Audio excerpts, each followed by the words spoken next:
Hello friends, super magic રસોઈમાં મિત્રો હું આપનું સ્વાગત કરું છું।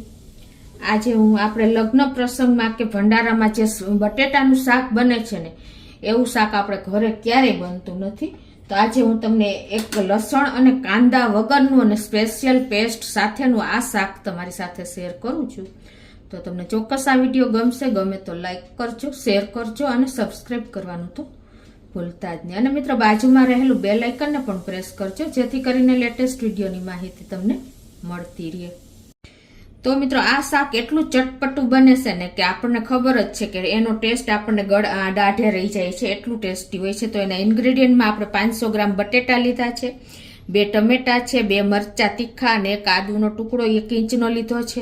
આપણે ધાણા ભાજીની દાંડલી 2 ટેબલ સ્પૂન જેવી ધાણા ભાજી લેશું। સૂકા મસાલામાં આપણે ધાણા છે આખા, પછી ગરમ મસાલો છે, મરી, તજ અને એલચી, ચક્રફૂલ, તમાલપત્ર, સૂકા લાલ મરચા, વરિયાળી, કસૂરી મેથી અને રૂટીન મસાલા અને મીઠું અને તેલ। તો બનાવવાનું ચાલુ કરીએ।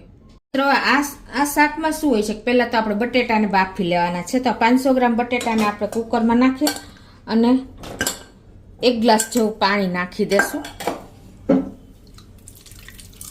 અને અડધી ટીસ્પૂન જેવું આપણે મીઠું નાખી દેશું, એટલે બટેટા સરસ બફાઈ જાય। અને આપણે કુકરનું ઢાંકણું બંધ કરીને અને સ્લો ટુ મીડિયમ ફ્લેમ ઉપર આ બટેટાને 3 વિસલ કરી લેશું। હવે આમાં આપણે બિલકુલ કાંદા અને લસણ નથી વાપરવાના, અને એક સ્પેશિયલ પેસ્ટ હોય છે, એનાથી જ ટેસ્ટ એકદમ લગ્ન પ્રસંગ જેવો આવશે મિત્રો। તો એના માટે આપણે 1 ચમચી આખા ધાણા, 1 ચમચી મરી અને 2 થી 3 ટુકડા તજ અને 1 એલચી, 1 ચમચી જેવી વરિયાળી, 1 સૂકું લાલ મરચું અને 2 લીલા મરચા, 1 ઇંચ આદુનો ટુકડો। અને આપણે ધાણા ભાજીની ડંઠલ હોય ને એને પણ નાખી દેશું, એનો ટેસ્ટ બહુ સરસ આવે છે। અને થોડી એવી 1 ટેબલ સ્પૂન જેવી આપણે ધાણા ભાજી પણ નાખી દેશું। અને હવે આની આપણે એક પેસ્ટ બનાવી લેશું।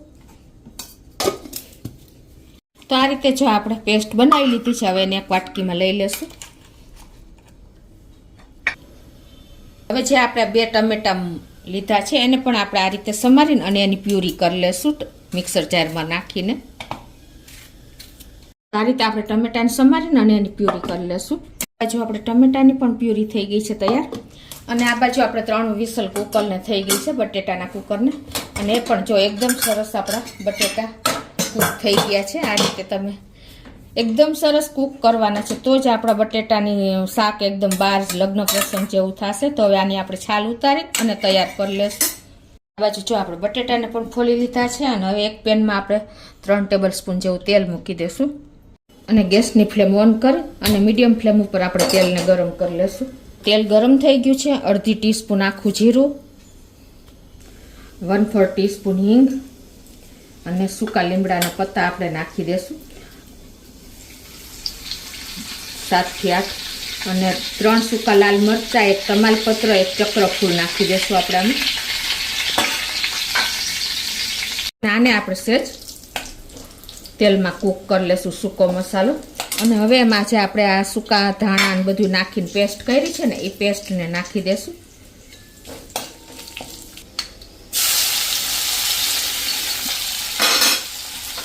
અને એને આપણે સહેજ કૂક કરી લેશું આ રીતે તેલમાં, એટલે એની કચાશ દૂર થઈ જાય।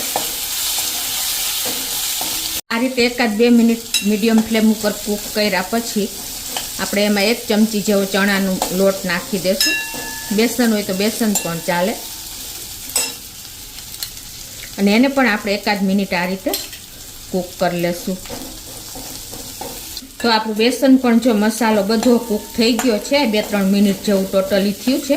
અને હવે એમાં આપણે આ 2 ટમેટાની પ્યુરી કરી છે ને એને પણ નાખી દેશું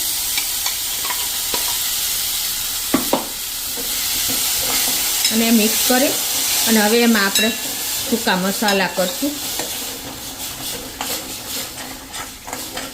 તો અડધી ટીસ્પૂન જેવી હળદર, 1 ટીસ્પૂન આપણે લાલ મરચું પાવડર, 1/2 ટીસ્પૂન આપણે ધાણા જીરું પાવડર, અને આ બધું મિક્સ કરી અને આપણે એને આ રીતે હલાવીને 1-8 મિનિટ સાંતળી લેશું મસાલો। અને હવે લાસ્ટમાં આપણે 1 ટીસ્પૂન જેવું મીઠું નાખી અને મિક્સ કરી લેશું અને આપણે સ્લો ટુ મીડિયમ ફ્લેમ ઉપર આ રીતે ઢાંકીને અને તેલ છૂટે ને ત્યાં સુધી કૂક થવા દેશું. તો 3 થી 4 મિનિટ થઈ છે અને જો આપણે તેલ પણ છૂટું પડી ગયું છે શાકમાંથી, ગ્રેવીમાંથી. અને હવે આમાં આપણે જે આ બટેટા બાફા છે ને એ નાખી દેશું. એને આપણે પીસ નથી કરવાના, પણ આ રીતે આપણે હાથેથી જ મેશ કરી લેશું એકદમ આવી રીતે અધકચરા જેવા. અધકચરા આપણે બટેટા પણ અંદર નાખી દેશું અને એને મિક્સ કરી લેશું. આ રીતે મિત્રો પ્રસંગનું શાક છે ને આપણે હોશે હોશે ખાઈએ છીએ રોટલી સાથે, પૂરી સાથે. અને હવે આમાં આપણે 1 કપ જેવું ગરમ પાણી નાખી દેશું એટલે એકદમ ટેસ્ટ બેલેન્સ રહેશે, જરા પણ ફીકો નહીં પડે. હંમેશા શાકમાં તમે ગરમ પાણી એડ કરો ને પાછળથી તો શાક ક્યારેય ફીકું નહીં લાગે.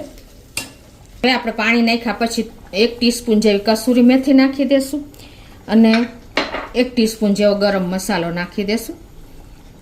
અને આપણે જે ધાણા ભાજીની દાંડલી લીધી છે ને એને પણ નાખી દેશું. એનો ટેસ્ટ આપણે બટેટાની કોઈ પણ શાકમાં સરસ લાગે છે. હવે આને આપણે 1 મિનિટ આ રીતે કૂક થવા દેશું, વધારે નહીં થવા દે ઢાંકીને.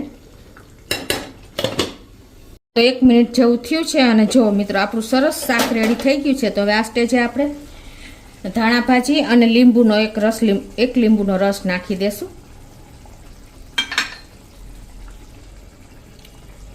અને આપણે જે એકદમ મિક્સ કરી અને હવે એને આપણે સર્વ કરી લેશું. જો મિત્રો આપણે કોઈ બિલકુલ કાંદા લસણ વગર આપણે સ્પેશિયલ એક પેસ્ટ સાથે લગ્ન પ્રસંગ અને ભંડારા એટલે કે આપણે બહાર જે સબ્જી બને છે ને એવું જ આપણું શાક આજે ઘરે રેડી થયું છે મિત્રો. જો તો હવે એને આપણે સર્વ પણ કરી દઈએ.